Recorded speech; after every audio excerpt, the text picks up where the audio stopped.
네. 지금부터는 여러분들 조금 마음을 치유하시고 편안하게 함께 하실 수 있는 시간입니다. 우리가 너무 숨가쁘게 달려왔고 사실 마음속에 그 불안함과 걱정, 분노가 가득 차 있는 거 압니다. 하지만 지금 이 순간만큼은 조금 내려놓으시고 귀를 더 열어주시고 경청해 주시면 감사하겠습니다. 지금 제 양옆이 은혜로워졌습니다. 자, 2부 함께 해주실 두 분 각각 좀 소개를 해드릴 텐데요. 먼저 행동하는 목사님 김용민 목사님 모셔봅니다. 어서 오십시오.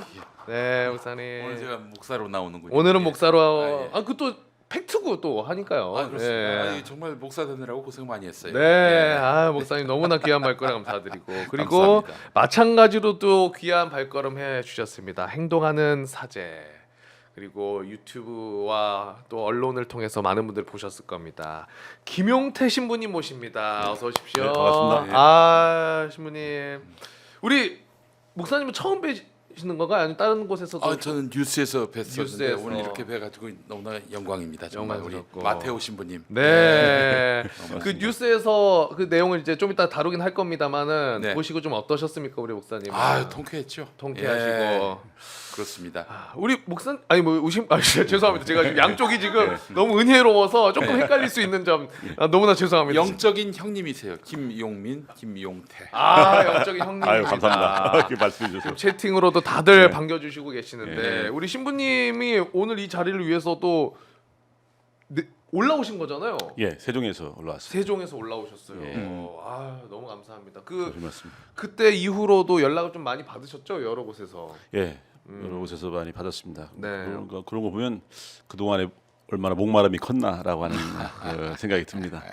정확하신 표현인 것 같아요. 그 목마름, 위로에 대한 또 누군가 나의 답답함을 긁어줄 수 있는 그 손길을 좀 기다려왔던 분들이 굉장히 많은 것 같아요. 네.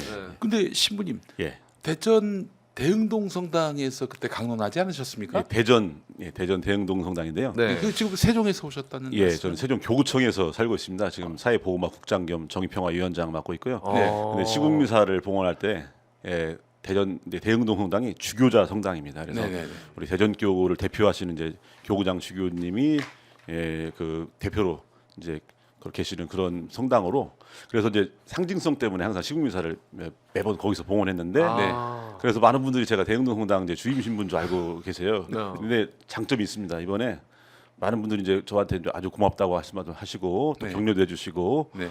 또 몸 조심하라고 또 걱정도 해주시고 그런데 항의 전화도 이제 사실 좀 있습니다. 당연히 그래요? 뭐 지금도 뭐 윤석열을 지지하는 뭐 그런 사람들 있으니까요. 네. 그런 사람들이 항의 전화를 저는 한 통도 못 받았습니다. 네. 그래요? 왜냐면 대흥동에서 받고 있습니다. 대흥동에서. 오히려. 다행이라고 해야 될까요? 어떻게 해야 될까요? 이거를. 네. 보호막이 되고 있습니다. 네. 자 일단은 저희가 윤석열에 대해서 조금 이따 좀 자세히 좀 다뤄볼 텐데 두 분을 모셨기 때문에 더욱더 위로가 필요한 또 곳이 있습니다.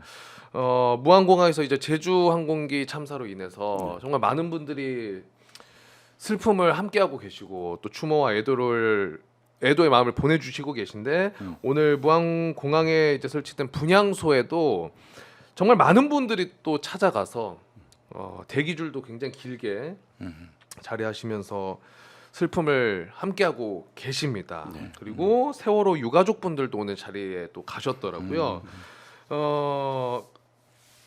그리고 유족분들이 오늘 처음으로 참사 이후에 항공기 추락 현장을 방문을 하셨습니다. 네. 이제 뭐 취재진은 함께하지 않고 멀리서만 그거를 이제 지켜보고 전달을 하셨는데 당연히 그 현장 방문과 함께 엄청난 슬픔을 겪으실 수밖에 없을 것 같아요.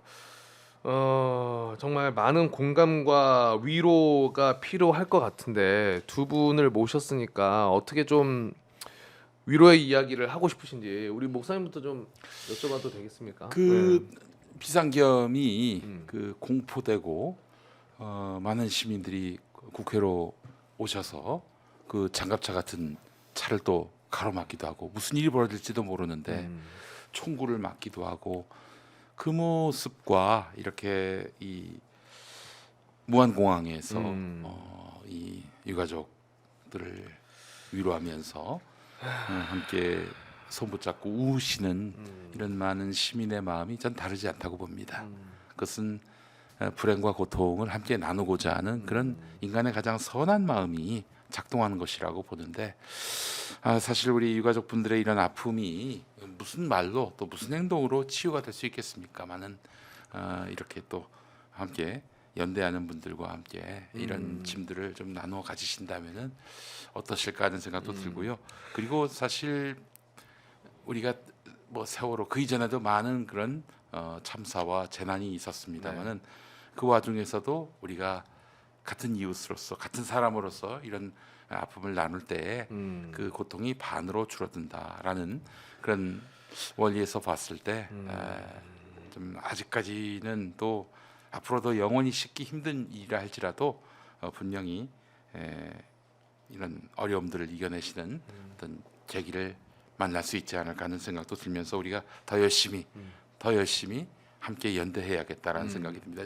이 지금 사실 이런 참사가 발생하고 그 가해자들, 이 사태가 나도록 방치한 가해자들이요, 그 유족을 피하지 않습니다.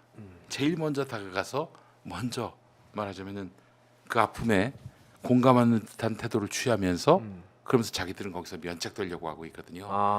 이 초기에 어떻게 대응하고 또 대처하느냐가 매우 중요한데, 우리 깨어있는 시민들이 함께 그 현장에 계시면서 기록하고 수집하는 일들을 적극적으로 도와주셨으면 좋겠어요. 또 이 사실 아픔을 겪으신 분들은 정말 경황이 없거든요. 그렇죠. 예, 이럴 때 초기에 적극적으로 무슨 말을 했고 무슨 행동을 했고 그 상대가 그 가해자로 보이는 자들의 그런 여러 행태들을 정확하게 수집하고 기록하는 일들을 해놔야 나중에 진상 규명할 때 도움을 얻을 수가 있는 것입니다. 네. 이런 일들을 좀 함께 해나갔으면 좋겠어요. 네, 예. 맞습니다. 목사님이 얘기해주신 그 과정 중에 많은 분들의 그 따뜻한 마음이 계엄 때도 하나의 연대감으로 모여서 그 정말 비극적인 계엄이 될 뻔한 상황을 막아주셨고, 그리고 이번 상황에서도 그 마음이 또 모여서 위로로 함께하고 그게 계시는데, 공동체 정신이잖아요. 공동체 정신이잖아요. 예. 근데 우리 두 분 모실 때 영상을 잠깐 보셨지만은 실제로 안유성 명장 요리사 분이신데, 이분이 지난 30일에도 김밥을 싸서 그 현장에 찾아가서 조금 마음을 나눠주셨고, 또 한 번 동료 셰프분들과 전복죽 1000명분을 전달하셨고, 그뿐만이 아닙니다. 거기에 현장에 자원봉사자분들도 굉장히 많이 가셔가지고 네. 도울 일이 있나 요런 하나하나의 손길들을 좀 보내주시고 계신 것 같아요. 다시 한번 진심으로 감사의 말씀 좀 전해드리고, 우리 신부님께서도 마찬가지로 위로의 이야기를 해주신다면 어떤 이야기를 좀 해주실 수 있을까요?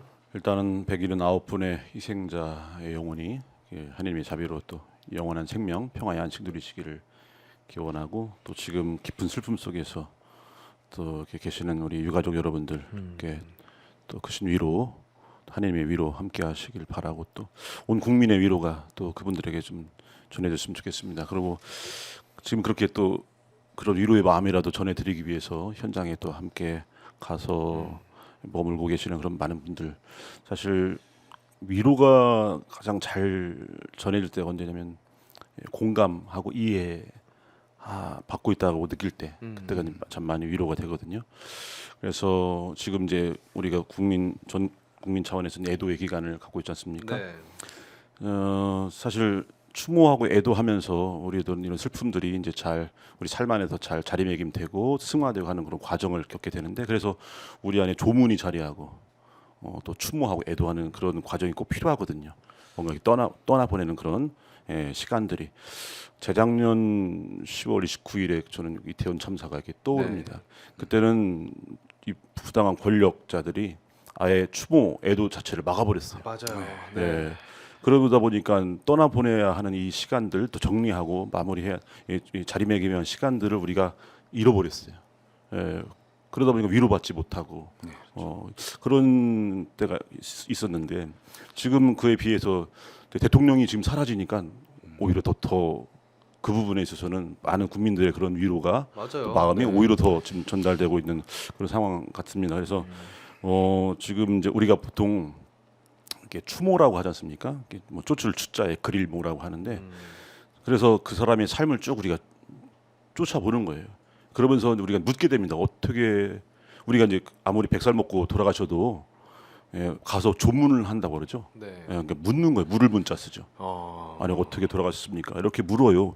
그러면서 그 동안의 그분의 삶에 대해서 쫓고 그다음에 그리워하면서 마지막 그 작별의 인사를 나누는 겁니다. 그러니까 사실 추모와 애도 그리고 조문의 시간은 굉장히 중요한 시간이죠. 그러면서 우리 안에 슬픔들이 잘 이렇게 잦아들고 그건 또 흘려보내는 이런 시간들인데 그래도 재작년에 비해서 지금은 많은 분들이 그런 추모와 애도 시간을 갖고 자발적으로 함께 하시면서 그런 위로를 그분들에게 전해드리는 그런 모습을 보면서 그래도 참으로 좀 다행스럽다는 네. 생각도 하고 있습니다. 이런 내란을 국민들이 일어나서 이제 막아내신 거 아니겠어요? 그렇죠. 우리 국민들께서 그렇지 못했다면은 무슨 일이 벌어졌을까?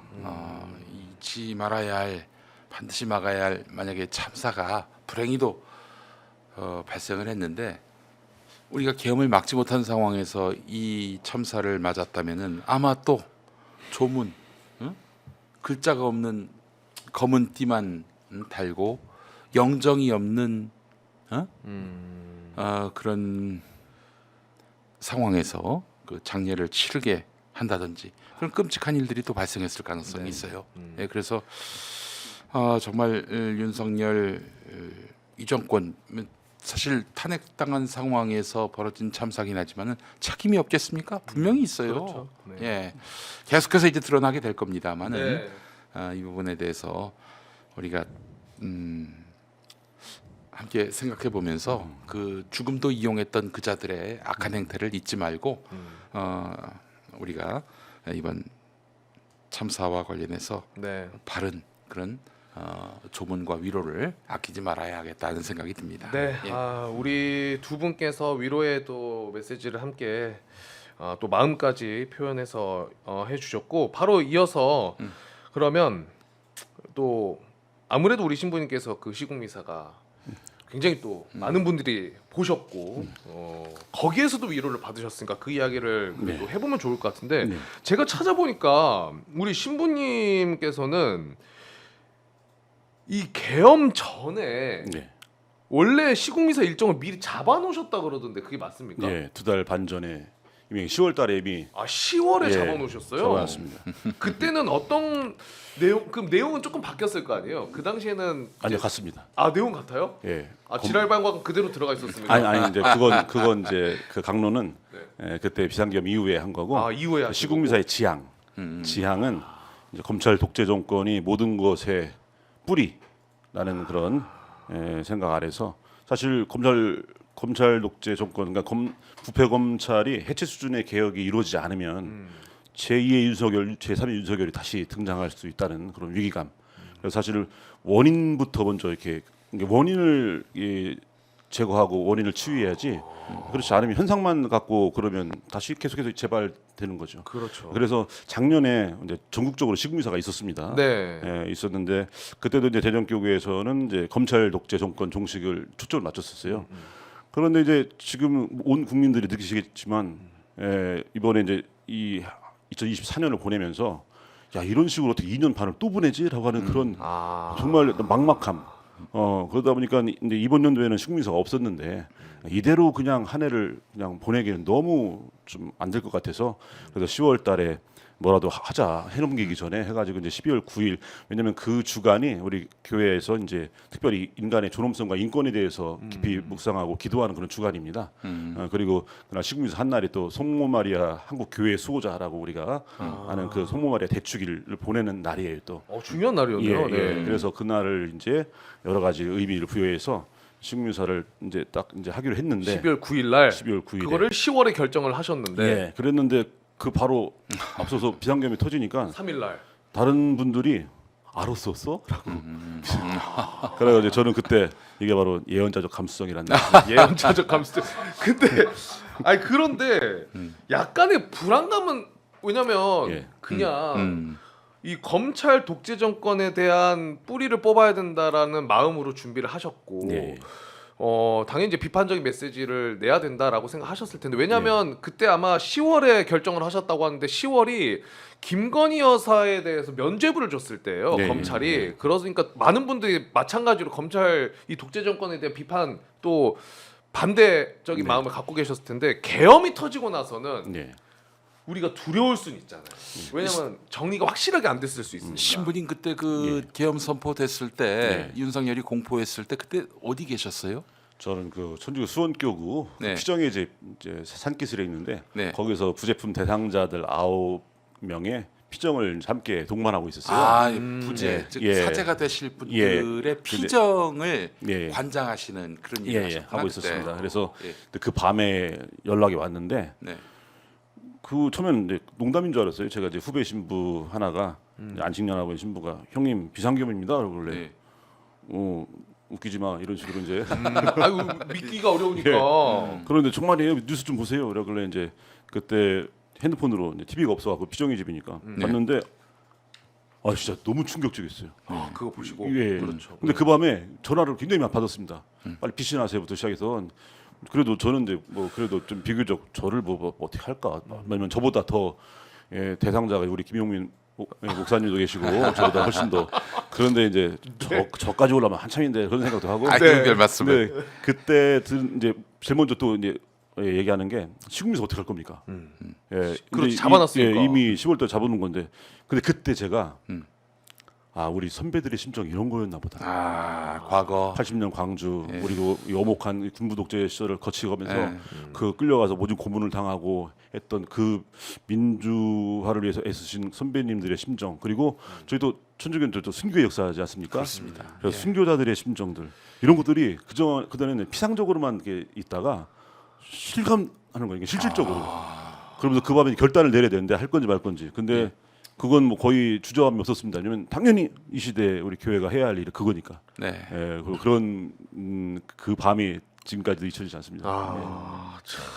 그 많은 이슈가 됐던 게 이 지랄 발광이라는 표현인데 예, 예. 근데 제가 오늘도 신부님을 모시고 우리 목사님도 보셨겠지만 이제 이야기를 나누려고 더 자세히 한번 봤어요. 네. 근데 제 느낌에는 이제 많은 분들이 조금 재치 있고 네. 또 유쾌하게 좀 풀어내는 걸로도 생각하셨겠지만 제 느낌에는 신부님이 굉장히 진지하게 좀 준비하신 듯한 느낌을 받았거든요. 네, 예. 어떠셨습니까? 왜냐하면 이제 우리가 보통 편한 자리에서 네. 또 뭐 술 한잔 하면서 하는 말인데 뭐 얼마든지 쉽게 편하게 하는데 근데 주교자 성당에서 이제 미사를 봉헌하는 그리고 사제가 이제 미사 안에서 공식적으로 하는 이제 강론을 하는 자리라서 굉장히 또 신중하게 또 해야 됩니다. 신중하게 고민하면서 선정한 단어가 이제 지랄 발광인데 고민을 많이 했습니다. 왜냐하면 그 어떤 단어도 윤석열의 그 폐악을 담을 수가 없어요. 왜냐면 그 윤석열의 폐악을 갖다 놓으면 모든 단어들이 다 밋밋해져요. 그래갖고 이걸 어떻게 표현하나 고민을 하다가 뭐 사전도 찾아보고 그래도 좀 아직도 좀 제가 보기에는 약한데 네. 이거라도 쓰자 해갖고 그래도 이제 사전에 있는 걸로 그래도 그래서 갖다 썼는데 많은 분들이 이거에 대해서 이제 굉장히 그 호응해주시고 반응해주시는 이유가 사실 그동안 정말로 이 목말라 했다는 거. 왜냐하면 사실 입틀막 시대였지 않습니까? 그렇죠. 실제로 무슨 말만 하면 끌려나가고, 예, 정말 어떤 행동도 못하게 하고 말도 못하게 하는 시대이기 때문에 어떻게 보면 거기서 오는 어떤 답답함과 또 목마름이 있었겠죠. 그런데 저는 이제 그게 생각난 이런 반응을 보면 안델센의 동화 중에 벌거벗은 임금님이라는 게 있습니다. 벌거벗은 임금님. 예, 네. 그 벌거벗은 이 부끄러움이라고 하는 건요. 그 치부가 드러날 때 부끄러워져요. 그래서 부끄러운 짓을 한 사람은 자꾸 그걸 감추려고 합니다. 네. 그런데 윤석열 정권 같은 경우는 그냥 다 드러나요. 겉으로 벌거벗었다는 사실이. 네. 그럼에도 불구하고 그걸 감추는 방법은 또 하나가 뭐냐면 말을 못하게 하는 거예요. 입을 틀어막는 거. 그런 식으로 해서 누가 봐도 벌거벗었는데 그 말을 못하게 그러면서 자기 부끄러움을 감추거든요. 그때 그 아이가 누가 봐도 죄를 지었을 것 같지 않은 그 순수한 아이, 공인된 순수함이잖아요. 그 아이가 벌거벗었다고 손가락질하면서 웃을 때 그때 부끄러움이 드러납니다. 어떻게 보면 우리 교회가 목소리를 내는 거, 그 엄숙하고 그런 장엄한 미사의 현장에서 거기 사제가 네. 예, 정말 거룩한 말을 해야 할 사제가 그 안에서 지랄 발광이라고 하는 말을 마땅히 또 들어야 할 사람에게 그 말을 했을 때 마치 어린아이가 임금님이 벌거벗었다라고 손가락질 하면서 그의 치부를 폭로할 때의 그런 효과, 그때 비로소 이제 그 임금님의 수치심이 드러나는 것처럼 그때 어떻게 보면 공식적으로 이틀막 시대에 윤석열의 폐악과 그 부끄러움이 드러나는 이런 효과가 아니었나. 예언자의 말씀이에요. 사실은 우리 김용태 신부님 말씀은요. 오늘 그 윤석열이 자기를 지킨다고 그 관저 앞에 모여 있는 이런 이거 내란의 이런 추종자들, 이자들한테 이런 문건을 보낸 거 보십시오. 안 그래도 정말 이거- 이게 제정신입니까 이게? 얘기를 좀 나눠보려고 하고 여쭤보려고 했는데 이제 목사님도 보셨잖아요. 제정신입니까라고 하셨지만 진짜 어떻게 보셨습니까 지금? 저기 모여 있는 사람들이 다 전광훈 추종자들이거든요. 네. 뭐 제가 뭐 이 시국에 조금 기여한 바가 있다면 전광훈 신도들하고 열심히 싸워왔다는 겁니다. 전광훈 포함해서 내가 네. 전광훈 신도들한테 경고를 하겠습니다. 여러분 지금 열심히 전광훈 말 듣고 그 앞에서 그 내란범을 체포하려는 그 공권력에 저항하시면요 어떻게 되느냐? 나중에 다 잡혀가겠죠. 전광훈 씨가 배후에서 뭐 도와줄 것 같습니까? 예전에 그 전광훈 교회가 알박기 때문에 이 사실은 신도들이 동원돼 가지고 사제 화염 방사기 쏘고 화염병 던지고 그랬어요? 그런 일이 있었어요. 다 잡혀갔죠. 저희가 그때 고발했던 주체인데 고발하면서 여기 총책임자가 전광훈이다 해서 고발을 했더니 전광훈만 쏙 빠지고 그 나머지 그 신자들만 처벌받았어요. 그래요? 예, 그러니까 이번에도 가서 윤석열 뭐 지킨다고 그러시면은 혼자 다 뒷감당 하게 되니까 분명히 기억하시라고. 전광훈은 뒤에 빠져 있을 거니까 네. 그리 아시고 대응하시려고 하면 하시라 이런 말씀드리고 싶고요. 우리 신자들은 음. 정광훈을 진짜 목사라고 생각하는 아 그럼요 거죠? 가스라이팅 당했는데요. 그게 굉장히- 지금 보십시오. 저 윤석열도 보니까 뭐 계속 휴대전화 그 스마트폰으로 유튜브를 통해서 자기를 지키려는 신자들을 보고 감동을 먹었다 이러고 있잖아요. 아까 그 내용이 네. 이제 뭐 저는 사실 우리 전광훈을 따르는 사람뿐 아니라 윤석열도 가스라이팅을 당하고 있다고 생각을 하는데요. 이 윤석열이 그래서 감옥 가는 거는 참 종교인의 입장에서 봤을 때는 축복이다. 축복이 네. 감옥 가는 첫 번째 일단 술을 안 마시잖아요. 윤석열에게 축복이다. 그럼요. 아. 술을 안 마신다는 거는 대단히 중요한 문제입니다. 술을 안 지금 마신다. 알코올 의존 상태거든요. 그렇죠. 보름만 알코올 의존 상태에서 벗어나면은 이제 자신이 저지른 죄악과 과오가 무엇인지를 이제 직시하게 됩니다. 회개할 수 있는 기회. 그렇죠. 그 술을 안 마신다는 점, 또 건강도 회복된다는 점이고 손에서 또 스마트폰도 압수당하는 거 아니겠습니까? 유튜브를 안 보게 됨으로써 정신 건강도 회복이 되고요. 건강. 또 자기를 가스라이팅하는 김건희로부터도 해방된단 말이죠. 김건희랑 해방. 그런 점에서 보면은 그가 이제 자존감을 회복할 수 있다는 점도 중요하고요. 네. 또 아울러 이제 본인이 이런 권력 중독에 또 시달렸단 말이죠. 근데 권력을 잃어버린 채로 일개 그 재소자의 신분으로 감옥에 들어간단 말이죠. 24시간 중에 30분은 운동할 수 있게 한다고 하더라고요. 제가 가보질 못해서 네. 뭐 들은 얘기인데 가면 아마 구치소에 같이 있는 재소자들을 만나게 될 거고 아마 조국 전 대표도 만나지 않을까 하는 생각이 그 들고요. 안에서 예. 거기 계신 분들이 좀 그 윤석열에게 정신 차리게 하는 차원에서 욕을 좀 시원하게 해줬으면 욕을 좀 좋겠어요. 시원하게. 우리 시모님이 해주신 지랄 발광도 좋고요. 네. 뭐 그보다도 더한 욕을 해서 정신 차리게 해줬으면 그러니까요. 좋겠고요.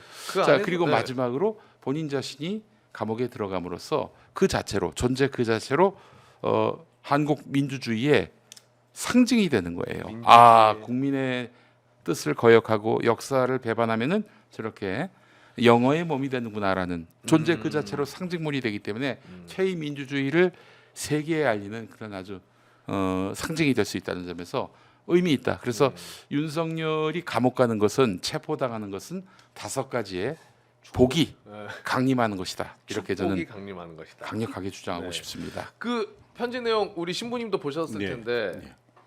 어떠셨습니까? 오늘 이제 나온 내용이잖아요, 저게. 예, 욕하셔도 되고 전혀 상관없습니다. 막 호통을 쳐주셔도 되고. 네. 우리 김용민 목사님의 그 5가지 복. 네. 전 이번에 새해 복 많이 받으세요의 복이 예. 그 5가지 복이었습니다. 만복입니다, 만복. 예. 네, 그리고 일단은 굉장히 저렇게 있다는 것 자체, 현 상황 자체가 너무 위험하지 않습니까? 네. 그렇죠. 그래서 빨리 있어야 할 곳으로 순리대로 보내는 게 마땅하기 때문에 예. 감옥에 가야 되고, 그다음에 사실 그 윤석열이 천주교 신자이기도 합니다. 물론 요즘은 정치인들에게 뭐 별 의미가 없습니다. 개불천교라고 해서 네. 개신교, 불교, 천주교 뭐 우리는 그 개불릭이라고 합니다. 개불릭이라도 하고, 개신교, 불교, 그리고 가톨릭. 암브로시오 성인의 이름을 딴 세례명을 갖고 있습니다. 아, 그 세례명도 있어요? 예, 윤석열 암브로시오인데 아니, 원래 그 대한예수교장로회 통합 측 영안교회 신자였는데 천주교 또, 영세도 받았습니까? 법대 재학 시절에 세례를 받았답니다. 그래요? 그래서 또 그 이제 원래 이제 우리가 신앙을 갖고 있으면 회심을 해야 됩니다. 회개. 네, 회개. 근데 회개의 첫 시작이 뭐냐면 나는 죄인입니다라고 하는 걸 아는 거예요. 아, 맞습니다. 인정하고 알고 예, 내가 죄인이라는 걸. 나는 죄인입니다. 그리고 소크라테스의 유명한 말이 있지 않습니까? 너 자신을 알라? 원래 이제 그렇죠. 아폴론 신전 문지방에 있던 건데, 네. 근데 소크라테스가 왜 그 말을 인용했냐면 네. 지혜로 나아가는 그 길은 내가 무식하다는 사실을 깨닫는 겁니다. 그런 아, 맞아요. 중요합니다. 예. 주님이. 내가 모르고 있다는 사실을 깨달을 때 지혜를 향해 나아갈 수 있거든요. 그렇죠. 그래서 윤석열의 회개의 시작점 뭐냐면 나는 나쁜 놈이구나. 이것을 깨달아야 됩니다. 맞아요. 나는 정말 세상 나쁜 놈이구나. 이걸 깨닫는 것이 회개의 시작이기 때문에. 근데 지금 상황에서 뭐 저 편지도 보니까 깨달을 수 없는 상황입니다. 네. 많은 지지자들이 그 관저 앞에 모여가지고 막 태극기 흔들고 있고, 그러니까 이 상황은 깨달을 수 없는 상황이기 때문에 난 나쁜 놈이라는 사실을 깨달을 수 있는 그런 환경을 만들어줘야 되고, 그럼요. 그런 환경은 우리 목사님이 말씀하신 깜빵에서 깜빵에서. 정말, 그래도 우리가 참 그래도 우리 마른 사람들 마음속에 온정이 남아 있어서 하루 세 끼는 꼬박꼬박 챙겨주고 운동시켜주고 재워주고 맞아요. 그러면서 그다음에 많은 또 그 안에서 혼자 홀로 이렇게 묵상해 보면서 내가 정말 나쁜 놈이었구나 이것을 깨닫는 그런 시간을 마련해주기 위해서라도 하루 빨리 감옥에 보내야 된다. 알코올 의존 상태는요. 알코올이 들어가야 정상이 되는 상태거든요. 네. 근데 알코올이 안 들어간 채 보름, 20일, 한 달 지나면은 그때는 안 마시는 게 정상이 되거든요. 네.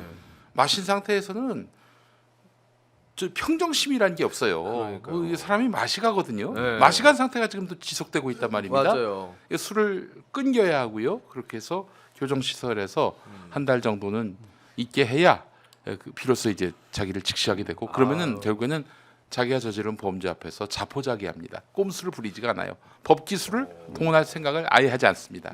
그 술도 그렇게 먹으면 안 되고요. 네. 술 우리 목사님은 술 예, 저희 할머니가 그 교회 권사님이셨는데 마귀 오줌이라고 그래서 마귀 오줌을 예. 마귀 오줌이다. 전혀 안 마셨습니다. 지금도 안 마셨습니다. 저희는 잘 먹습니다. 아, 그래요, 신부님? 왜냐면 예수님도 오죽하면 물을 술로 변화시켰겠습니까? 아, 네, 그렇기 때문에 예수님 별명이 먹보의 술꾼이에요. 먹고 있을 거. 그래갖고 그래요? 저희는 이제 예수님을 최대한 잘 따르기 위해서 따르기 위해서 어쩔 저는 수 없이 머리를 또 길렀지 않습니까? 네. 제가 이제 귀찮아서 저기 미장원을 몇 번 안 갔더니 머리가 길더라고요. 네. 근데- 그래서 아까 댓글에 전봉준 열사 아니시냐고 막 이런 네, 댓글이 뭐. 있었습니다. 근데 이제 우리 신자분들은 예수님 같다고 그러더라고요. 아, 그래요? 그리고 제가 곰곰이 생각해 보니까 삶으로 제대로 본받지 못하면 생긴 거라도 어떻게 비슷하게 해보자 해가지고 이제 머리도 이렇게 길러봤는데 저는 그래서 이제 이 예수님처럼 술도 먹고 머리도 네. 길르고. 근데 이 술이 참 좋은 겁니다.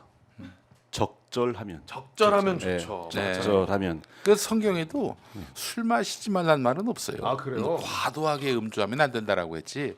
또 우리 또 신부님께서 음주하시는 거는 마귀 오줌을 다 없애서 네. 세상 사람들이 못 먹게 하려고 하는. 아, 그 선한 마음에. 네. 아. 순교자적 어떤 의지가 있지 않나. 저도 예. 그러면 일조를 많이 하고 있습니다. 네. 제가 마기오 좀 정말 하루에 막 몇 톤씩 먹습니다. 네. 네. 근데 윤석열은 꼭 이제 금주를 꼭, 금주를 꼭 해요. 시켜줘야 되죠. 세상에 악을 뿜어내니까요. 그렇죠. 막아야 됩니다. 그 적정이가 안 되는 사람이잖아요. 네. 윤석열은. 그 술 잘 먹는 것도 세 가지 단계가 있습니다. 네. 이 그 이제 주당이라고 있는데 주당. 주당은 술을 양으로 많이 먹는 사람들. 양으로 주선이 있습니다. 주선. 주선은 술을 먹어도 안 취하는 사람들. 안 취하는 사람. 주성이 있어요. 성. 주성은 술을 먹어도 안 취할 뿐만 아니라 네. 술 취한 사람과 다 챙겨가면서 마지막에 계산까지 하는 사람.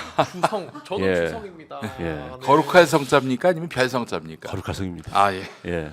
근데 이제 그 윤석열은 뭐 이건 뭐라 주마. 주마. 아, 예. 마귀할 때 예. 마. 주마. 예. 정말 어지러지한 사람입니다. 진짜로.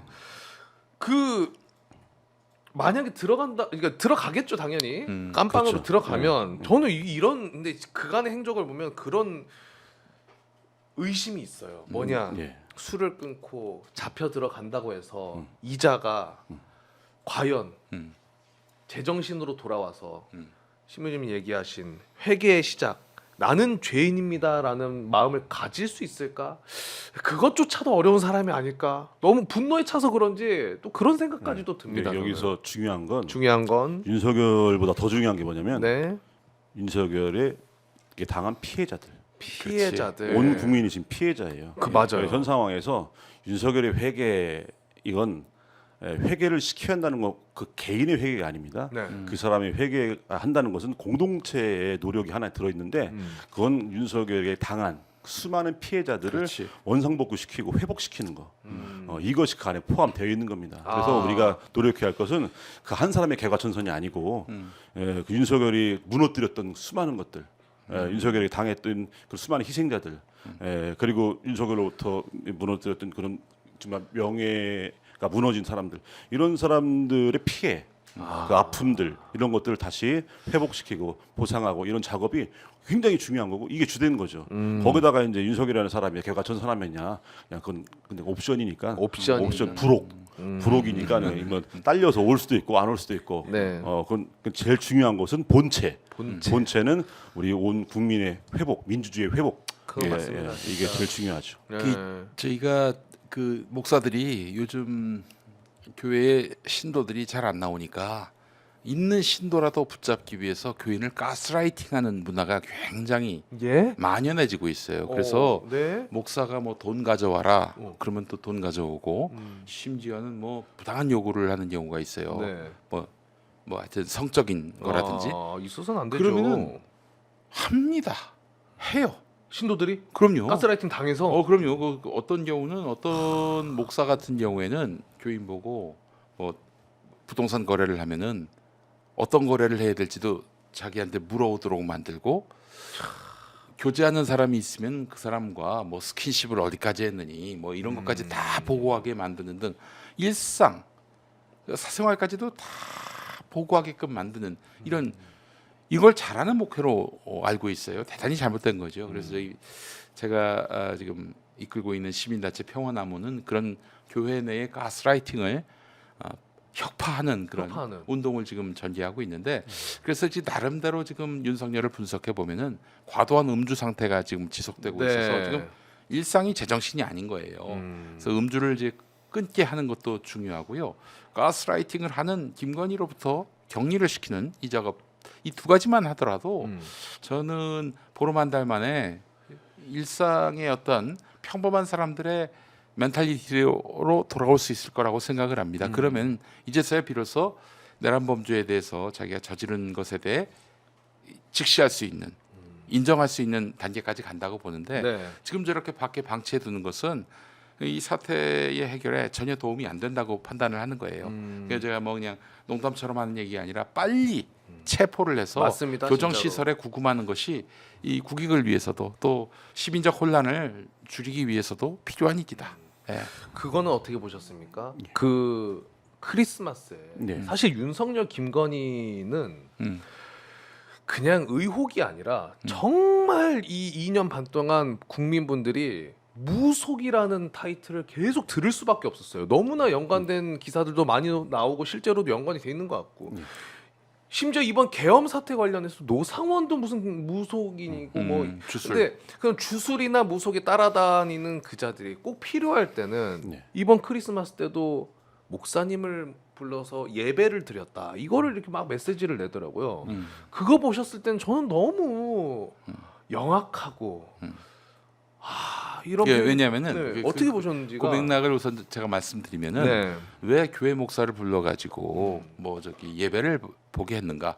어떤 목사가 어떤 교인들과 함께 들어갔는지도 지금 뭐 불명확합니다. 알려지지 않죠. 네. 뭐 실제 그런 일이 있었는지 없었는지 모르겠지만 적어도 그런 이야기가 나온 거는 지금 말하자면 탄핵 국면에서 자기 지지자들이 지금 규합돼야 한단 말이에요. 그렇다면은 결국에는 보수 기독교인들, 개신교인들 이 사람들이 자기의 응원 부대가 돼야 한단 말이에요. 그래서 지금 윤석열이 위기에 몰렸고 이 와중에 예배를 했다 이런 것들로 인해서 이제 말하자면은 자기 지지층들을 만들려고 하는 것인데 이거 예전에 비슷한 사례가 있었어요.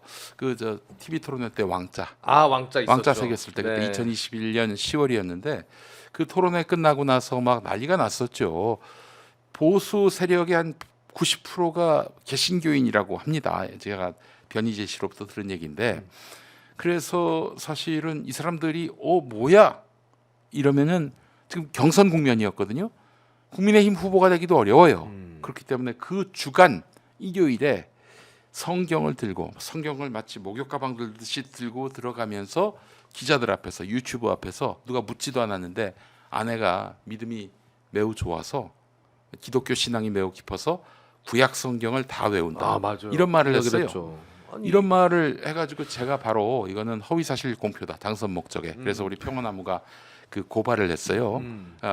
그 당시는 아니었고 이후에 그 이듬해에 이재명 대표가 김문기 씨를 아느니 모르느니 이거 갖고 기소를 했을 때 네. 좋아 그러면은 구약 성경 다 외운다고 하니 어. 이것도 허위사실 공표다 해서 저희 평화나무가 고발을 했습니다. 물론 그거는 기소가 됐고 저희가 한 거는 각하가 됐습니다만은 그 나중에 끝난 다음에 임기가 끝나면은 하여튼 뭐 저기 파면이 되면 바로 다시 고발을 하려고 그러는데 다시 네, 들어갑니까? 각하가 됐으니까 네. 고발 다시 할 수 있어요. 이 거짓말 아닙니까 신부님? 네. 구약 성경을 다 외울 수가 있습니까? 아니 솔직하시네요. AI가 아니면 아니 저는, AI가 아니면 힘들죠. 저는 하나님도 못 외우신다고 생각을 합니다. 그렇죠. 기본적으로 어떻게 배웁니까? 네. 다 외울 이유도 없고 말이죠. 그렇죠. 그래서 제가 저기 한 가지 저기 뭐야 그 절충안을 냈어요. 성경 39권 구약 성경을 다 외우면 시간이 너무 많이 걸리니까 민수기만 외우면은 내가 인정하겠다. 민수기 민수기. 뭐죠? 네. 여자 이름이 아닙니다. 그래요? 민숙이라고. 민수기 있어요? 지명, 인명, 숫자. 요 히브리어로 된 그 지명, 인명이거든요. 네. 요거 한자도 틀리지 않고 다 외우면 내가 인정하겠다. 할래 할 수가 없어요. 할 수가 없죠. 예, 그래서 어쨌든 이런 행태를 보면서 그 당시에 교회에 가가지고 내 마누라가 구약을 다 외운다. 나는 어려서부터 이 영안교회에서 기독교 신앙을 가진 사람이다. 또 대광고등학교라고 또 미션스쿨 거기도 나왔다. 이런 식으로 이야기를 하면서 대광고가 아니죠. 대광중학교. 고등학교는 충암 나왔으니까 이런 식으로 해서 기독교인들한테 호객을 했단 말이죠. 이번에도 기독교인한테 호객을 하려고 종교를 또 했어요. 이용한 거죠. 일생을 주술과 무속에 이용한 사로잡혀서 거야. 실컷 거기에 함몰되다시피 했던 인간이 이제 와가지고 어려울 때만 되면 기독교에 손을 내밀고 있고 종교를 이용했어. 그 정신 나간 그 신도들은 또 거기에 또 호응을 해가지고 가서 그 앞에서 이 추운 날 엄동설안에 윤석열을 위해서 기도하고 그러니까요. 참 한심하기 짝이 없습니다. 이건 너무 종교를 이용하는 게 그렇죠. 정말 무속 자체의 문제는 아닙니다. 왜냐하면 우리 무속 안에 우리 민간 신앙과 굉장히 밀접하고 네네네. 그 다음에 우리 뭐 어머니들이 정한수 떠놓고 장독대에서 그렇죠. 빌고 건강을 위해서 여러 가지 치성을 드리고 이런 것들 다 함께 이제 연결돼 있는 건데 이제 사실 인간의 탐욕이 문제예요. 왜냐하면 무속만이 아니고 천주교, 개신교도 다 똑같습니다. 불교도 마찬가지고 타락한 욕망과 만나서 그 종교마저 타락해 버리면 가장 추악해져 버립니다. 사실 욕망과 그 만나서 수십만 명을 학살한 이승만 독실한 개신교 신자였어요. 예, 그러니까 이건 정동 제1감리교회 장로. 예, 그래서 지금 이게 무속이냐 아니냐의 문제는 아니고 타락한 욕망이 또 타락한 종교와 만나서 이루어지는 그런 비극적 모습들이죠. 그런데 그래도 왜 하필 또 무속에 많이 기울으냐 하면 무속에 가진 좀 특성이 좀 있습니다. 물론 무속의 순기능도 있어요. 왜냐하면 그 회원 상생을 이렇게 표현하는데 네. 원한을 풀어주고 또 어떤 힘들어하는 사람 위로도 해줍니다. 이런 좋은 순기능이 있는데 근데 그 무속을 이용해서 이제 공포, 혐오 이런 것들을 조장하는 경우가 있고 그다음에 과정을 다 생략해 버려요. 일단은 점을 본다는 행위 자체가 그렇습니다. 점을 보면요 과정을 생략하고 결과만 알려고 그래요. 그렇지. 맞아요. 결과는 과정의 뒷모습이에요. 과정이 충실하면 나머지는 결과는 따라오는 겁니다. 내가 국민들을 정말 성심성의껏 섬기고 봉사하면요 그 사람 당선되겠죠. 근데 그런 거 과정 없이 내가 당선되겠냐 이렇게 물어봐요. 그렇지. 그러니까 이게 그래서 무속에 갖고 있는 여러 가지 한계 중에서도 또 점이 갖고 있는 그런 한계점입니다. 그러니까 점은 자꾸 결과에 집착하게 만들어주고 그러다 보니까 무슨 일이 생기냐면 과정이 생략되니까 수단과 방법을 가리잖아요. 그러면서 국민의 가슴에 총뿌리까지 국군이 국민의 가슴에 총뿌리를 들이대는 이것을 당연시 여기는 거예요. 왜냐하면 결과만 이끌면 되니까 이런 일이 벌어지는 겁니다. 김건희가 명리학자한테 물어봤다잖아요. 나 감옥 가나요? 네, 그 맞아요. 결과만 묻는 거야, 결과만. 네. 그리고 사실 기성 종교보다 무속이 좀 취약한 부분이 있긴 있는데 왜냐하면 기성 종교는 우리 그리스도교 그리고 불교도 마찬가지고 어떤 모범이 그 안에 있습니다. 그러니까 예수님이나 아니면 뭐 부처님이나 이렇게 뭔가 모범 기준이 있어요. 근데 무속에는 그런 기준이 없어요. 기준이 없죠. 왜냐면 많은 신들이 있는데 거기에 그 신들은 뭐냐면 기능 신들이에요. 그래서 우리의 어떤 바램을 이루어주는 네. 이때 갖다 쓰고 이때 갖다 쓰고 네. 이런 기능이기 때문에 그게 기성 종교와의 다른 점이 아주 결정적인 차이점이 그건데 그렇죠. 기성 종교는 뭔가 바른 인물이라고 하는 그런 가치관의 기준이 있고 모델이. 그나마 모델이 있습니다. 모델이. 근데 그 무속은 모델이 없어요. 모델이 없기 때문에 그래서 쉽게 인간의 욕망에 쉽게 기울을 수 있는 그런 취약점을 갖고 있죠. 그 사실 굉장히 또 중요한 말씀을 하신 건데 그 사실 그 기성 종교 이른바 고등 종교라는 표현이 적절한지는 모르겠습니다만은 자기 헌신과 공익이 있어요. 그 모델의 어떤 본을 따라간다면은 그렇죠. 네. 자기 헌신과 공익이 추구된단 말이죠. 근데 이제 무속 주술, 그 무속과 이 주술도요 한국 것이 있고 일제가 있어요. 근데 한국 것은 말이죠. 일제가 있어요. 그래도 그나마 나은 게 네. 여러분 어디 뭐 타로를 본다든지 뭐 점을 본다든지 하면은 나쁜 얘기 합니까? 다 좋은 얘기하죠. 뭐 내년에 가면 너 7월쯤에 넌 비명 행사해. 뭐 이런 얘기는 안 하잖아요. 그렇죠. 네, 그런 얘기는 뭐 못 들어봤습니다. 조금은 좀 어려워지더라도 나중엔 좋아진다 이렇게 얘기하잖아요. 위로죠, 위로. 위로 그렇죠. 또 축복도 해주는 거고 네. 그런 차원에서 보면 한국의 무속은 나아요. 근데 일본은 뭐냐면은 남의 불행을 딛고 일어나는 아주 정말 고약하기 짝이 없습니다. 예컨대 이런 거예요. 그 여기 참사가 빚어진 현장 그 위에 세워진 집에 살면 운이 좋다. 뭐 이런 거. 일본엔 그런 게 있어요. 그럼요. 그 일본식의 그 주술을 보게 되면은 여기가 예전에 공동묘지 터였다. 여기 세워진 주상복합은 뭐 운이 좋다, 뭐 일이 잘 풀린다 그런 거. 예, 뭐 구체적으로 어딘지는 얘기하지 않겠습니다만은 그런 거에 길들여져 있는 게 바로 그 무속에도 두 종류가 있습니다. 네. 흑 무속, 백 무속 이런 식으로 흑샤먼, 네. 백샤먼 이런 식에서 좋은 순기능을 하는 것은 이제 밝은 그런 무속이라고 할 수 있고, 그다음에 지금 말씀하시는 그런 일본을 예를 들으셨는데 그렇게 남의 불행을 바탕으로 한 내 행복 추구 이런 것들은 아주 어두운 흑샤먼이라고 표현하고 뭐 이런 것들이죠. 이태원 참사 때 보십시오.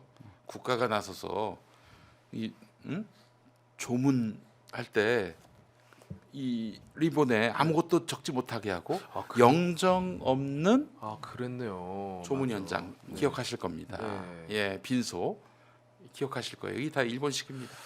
네. 하여튼 그 제가 우리 작가님이 찾아주셔서 봤는데 아까 윤석열이 세례명까지도 있다. 여기 천주교 신자들 얘기하셨잖아요. 계엄 다음 날 천주교인들이 입장을 내셨네요.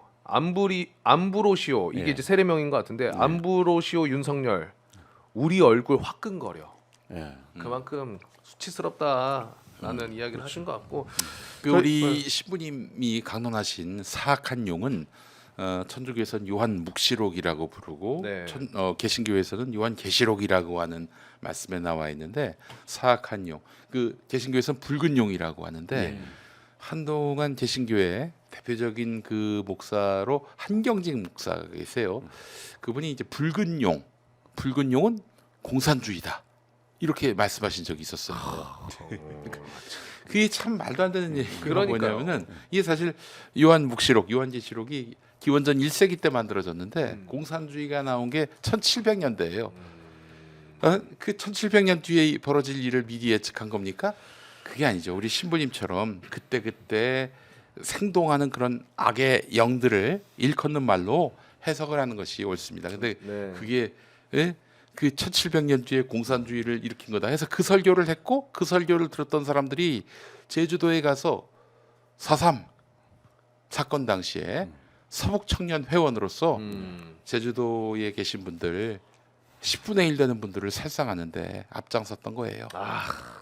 진짜 그러니까 이 얼마나 참 비극적인 얘기입니까? 근데 정말 우리 사악한 용이라고 그게 용산이다라고 말씀하셨을 때는 야 그래 이렇게 이 상황을 또 현실을 정확하게 짚어내야지 하는 그런 생각이 들었고 맞습니다. 우리 저 시부님께 너무 경의를 표합니다. 네. 아 근데 그러면은 우리가 시간이 이제 많이 지나서 한두 가지 여쭤보고 마무리해야 되는데 모신 김에 요거를 여쭤보고 싶어요. 지금 윤석열도 저런 메시지를 내고 있지만 정말 대립이 지금 밖에 나가 계신 분들도 대립이 심하잖아요. 이거를 좀 어떻게 해결을 해야 되는지 우리가 이 상황을 정권은 또 바뀔 거고 그리고 사실 말도 안 되는 정강훈이라는 사람을 목사로 또 따르고 있고 근데 이 대립을 우리가 정말 정치적을 떠나서라도 해결할 수 있는 방법이 있는가? 이건 정말. 필요한 과정입니다. 네. 지금 뭐 줄타내기란 말을 쓰고 뭐 정쟁이니 뭐 이런 표현을 하는데 사실 우리가 조직폭력배가 막 수십 명의 조직폭력배를 처벌할 때 뭐 줄처벌이란 말 안 쓰잖아요. 그렇죠. 그냥 처벌인 거지. 네. 마찬가지로 그냥 탄핵인 거지 줄탄핵 이런 식으로 하면서 마치 이게 뭐 이 현상이 무슨 문제 있는 것처럼 얘기하고 정쟁이라고 하는데 사실 이건 정의입니다. 정의. 정의. 네. 정쟁의 문제가 아닙니다. 이건 정의 구현하고 있는 거예요. 그러니까 마땅히 지금 필요한 과정이고 마땅히 필요한 혼란입니다. 우리가 수술이 뭐냐면 수술할 때 가장 아픈 곳에 칼을 대는 게 수술이에요. 예. 근데 그 아픔이 싫다고 해서 이걸 피해 버리면 그 골마서 썩어서 뭐 그냥 죽게 되는 거죠. 그래서 지금 우리가 수술하는 과정입니다. 그러니까 아플 수밖에 없어요. 그리고 굉장히 진안해 보입니다. 그러니까 뭔가 이렇게 불편하고 뭔가 답답하고 이럴 수밖에 없는 거예요. 그런데 이 칼 융, 그 융 심리학자가 이런 말을 했어요. 모든 신경증, 노이로제의 이유는 정당한 고통을 회피한 대가라고 했어요.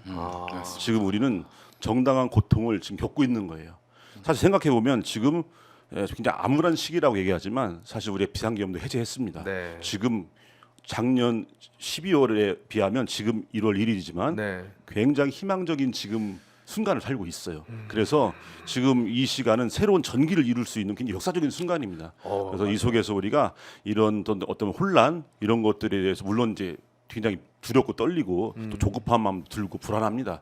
하지만 우리가 좀 대수술을 하는 과정이라는 생각을 하면서 조금 더 물론 이제 마냥 기다리고 이런 게 아니고 뭔가 지금 사실 국회에서 큰 역할을 지금 국회에서 하고 있지 않습니까? 그리고 지금 야당에서 많은 몫을 지금 역할을 해주고 있어요. 그래서 우리가 하는 우리 각자의 자리에서 어쩌면 또 우리는 종교인으로서도 그렇고 어떤 명분을 더 또 만들어주면서 또 힘도 실어주면서 이 대수술을 무난히 잘 끝낼 수 있도록 섣불리 대충 하다가 나중에 도지고 또 그럼요. 덧나고 그럼요. 이러지 않도록 그래서 그럴 수 있도록 조금 더 든든하게 우리가 지지해주는 이런 노력들이 필요하다는 생각합니다. 너무 좋은 말씀입니다. 우리 예수님이 하신 말씀 중에 내가 세상에 평화를 주러 온 줄 아느냐? 아니다. 나는 칼을 주러 왔다라고 말씀하셨어요. 그래요? 근데 그 칼은 누군가를 찌르고 뭘 끊는 게 아니라 수술하는 칼이라고 저는 생각을 합니다. 예를 들면은 수술하기 복잡하다고 그 어마어마한 그런 병균이 그 안에 있는데 그냥 덮어버린다? 어떻게 되겠어요? 곰조. 곰고 더 크게 그 질환이 커질 것입니다. 네. 그렇기 때문에 지금 우리 사회에 이런 거짓과 가스라이팅을 앞세우는 자들이 지금 세상을 집어삼키면서 어둠의 세계로 이끌려고 할 때 이럴 때 시민들이 일어났잖아요. 모처럼. 그리고 정의의 원칙 또한 평화의 그런 길을 지금 함께 걷고 있는 마당이니만큼 이 네. 갈등과 분열을 조금은 우리가 감내를 해가면서 보다 나은 세상, 정의가 강물처럼 흐르고 또한 공의가 또한 하나의 질서가 되는 그런 세상으로 향해 나가도록 해야 한다. 시부님 말씀이 아마 그런 뜻이 아닌가. 또 제 생각도 그러하고요. 그렇죠. 예. 두 분 말씀 종합해 보니까 지금 우리가 아프고 고통스럽고 스트레스는 받을 수 있지만 완벽하게 아물기 위한 과정이기 때문에 조금 더 힘을 내시고 희망차 그리고 정말 이게 지금 계속해서 슬픈 현실로 돌아가는 게 아니라 하나하나 나아지고 있잖아요 해결이 지금. 되고 있는 상황이기 때문에 네. 우리가 네. 그렇게까지 힘들어할 필요는 없다라고 네, 예. 이야기를 해주신 것 같습니다. 이제 마무리를 좀 해야 될 것 같은데 우리 목사님과 신부님에게 마지막 한 말씀씩 이렇게 여쭤보겠습니다. 오마이 TV를 보고 계신 분들도 많이 지금 들어와서 채팅 남겨주시고 하지만 작년 12월 특히나 봐주시면서도 우리의 목표와 정말 이 민주주의가 빨리 회복되고 건강해지길 바라는 마음은 하나지만 이 스트레스 때문에 서로 또 싸우는 경우도 있어요. 네. 사실상 네. 왜냐하면 이제 안에 그 분노가 내재되어 있다 보니까. 근데 새해를 맞이한 만큼 네.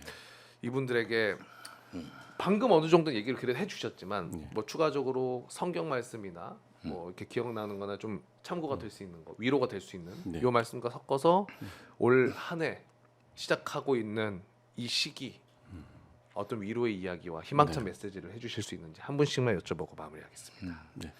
신부님부터. 예, 그러니까 예, 네. 예. 마르코복음 2장을 보면 그 중풍병자를 고쳐주시는 대목이 나옵니다. 근데 사람들이 너무 많이 몰려들어요. 그러니까 그 앞을 갈 수 없으니까 그 사람을 들것에 실어서 지붕 위에 올라가서 그 친구들이 그 지붕을 뚫어요. 네. 그리고 거기서 들것을 줄에 매달아서 내립니다. 그때 예수님이 이제 그 중풍병자를 고쳐주시는데 뭐라고 하시냐면 그들의 믿음을 보시고 그의 믿음이 아닙니다. 그들의 믿음. 그 중풍병자 개인의 믿음이 아니고 그 사람을 들고 지붕까지 올라가서 거기서 지붕을 뚫고 그다음에 줄로 내렸던 그들의 믿음. 이 시대에 우리가 사실 나 혼자만의 역량으로 뭘 헤쳐나갈 수는 없습니다. 네. 하지만 내 옆에 우리 형제들이 있고 또 내 옆에 내 이웃들이 있어요. 이 참사가 일어났을 때 지금 항공기 참사가 일어났을 때 많은 사람들이 달려가서 위로해주고 함께하고 있습니다. 그런 우리들의 그런 마음이 있다면 우리 안에 그런 따뜻한 인간적인 정이 있다면 그러면 아무리 지금 어두운 세상이라도 그래도 그 속에서 우리가 희망을 잃지 않고 더 나은 세상을 만들기 노력할 수 있지 않을까. 한강 작가의 그 수상 소감이 떠올라요. 네. 세상은 어떻게 이렇게 폭력적이고 어떻게 고통스러운가. 하지만 또 어떻게 세상은 이렇게 아름다운가. 세상이 아름다울 수 있는 건 우리 안에 그런 마음 때문이라고 생각합니다. 내 형제 들 것을 들고 지붕까지 올라가서 내려줄 수 있는 이 마음이 세상을 아름답게 만드는 것이라고 생각하고 또 외신 기자가 이런 말을 했다고 그래요. 이 나라는 참 나라가 가장 어두울 때 집에서 가장 밝은 것을 생각한다. 의미 야광봉. 있는 말이죠, 맞아요. 예, 이게 대한민국이죠. 그래서 그 가장 밝은 것이라고 하는 건 지금 뭐 응원봉이겠지만 마음 속에 있어요. 우리 마음 속에. 이게 우리의 양심이고 이게 인간의 형제라고 할 수 있는 겁니다. 그래서 사실 이것이 우리 안에 있다면 지금 여러 가지 과정 속에서 조금 뭔가 부대끼고 힘들고 하니까 좀 짜증도 내고 할 수 있어요. 하지만 우리 안에는 그 밝음이 있기 때문에 언젠가는 이 대한민국이 2025년 을사년 벌써 60년이 두 갑자가 지난 옛날 을사년에 그 120년 지난 해지만 그때는 우리 외교관까지 박탈되고 얼마 후에 나라를 잃었잖아요. 맞아요. 지금의 이제 120년이 지난 지금 을사년은 정말 새로운 전기를 이루는 더 나은 세상을 만들기 위한 그런 밝은 세상이 되지 않을까라는 생각합니다. 네, 신부님 너무나 감사합니다. 우리 목사님도. 네. 2017년에 1차 촛불혁명 그렇게 우리가 촛불로서 세상을 바꿨는데 이게 뭔가라고 생각하시는 분들이 있을지 모르겠어요. 그러나 우리가 이번에는 뭐라고 해야 됩니까? 촛불혁명이라고 해야 됩니까? 응원봉혁명? 그렇죠. 응원봉혁명. 응원봉혁명이라고 네. 해야 되나? 이번 혁명을 통해서 우리는 그때와 다르게 훨씬 더 업그레이드가 됐을 것이다. 이런 믿음을 가졌으면 좋겠어요. 다시 만난 세계 소녀시대 노래 2007년 나왔을 때는 세상을 향해 첫 도전하는 갸녀린 소녀들에게 힘을 내라 용기를 내라 그 노래였잖아요. 근데 2024년에 다시 만난 세계는 세상을 뒤바꾸는 혁명의 노래가 됐습니다. 신민중가요가 됐어요. 이 상황을 보면서 제가 바울이 쓴 고린도후서 5장 17절 말씀이 생각이 났습니다. 누구든지 그리스도 안에 있으면 새로운 피조물이라 이전 것은 지나갔으니 보라 새 것이 되었도다. 새 것이 되었다. 새 피조물이 됐어요. 새 피조물이 됐기 때문에 더 나아진 새 피조물이 된 우리 대한민국의 민중들이 2025년부터 또 펼쳐나갈 이 나라에 대한 희망을 가질 수 있지 않을까 생각을 해봤습니다. 네, 감사합니다. 두 분의 말씀을 진짜 종합해 보면 우리 가슴 속에 있는 그 양심과 형제 정말 수많은 분들이 갖고 계시고 그리고 그 결과 지금 나아지고 있는 상황을 가지고 계시고 또 목사님이 얘기해 주신 새로운 피조물, 새로운 세상을 또 만들어 가고 계시기 때문에 우리가 좌절할 필요 없고 슬퍼할 필요 없고 또 해가 바뀐 만큼 더욱더 희망찬 그 벅찬 마음으로 함께 끝까지 나아가 주시면은 분명히 웃을 수 있을 것이다. 더 밝게 이렇게 정리를 해보도록 하겠습니다. 다시 한번 우리 목사님과 신부님 너무나 감사드리고 다음에 또 기회 되면 함께 모시고 가슴이 지금 굉장히 은혜롭습니다. 지금 많은 분들이 채팅으로도 되게 위로된다는 채팅을 많이 남겨주고 계세요. 진심으로 감사드리고 저도 감사합니다. 네, 두 분과 함께 저도 인사 나누면서 저희는 내일 저녁 9시에 또 생방송으로 찾아뵙도록 하겠습니다. 함께 해주신 두 분 대단히 감사드리고요. 고맙습니다. 네, 저희는 고맙습니다. 내일 부사님 네. 감사합니다. 감사합니다. 네, 고맙습니다. 저희는 내일 저녁 9시에 뵙겠습니다. 고맙습니다.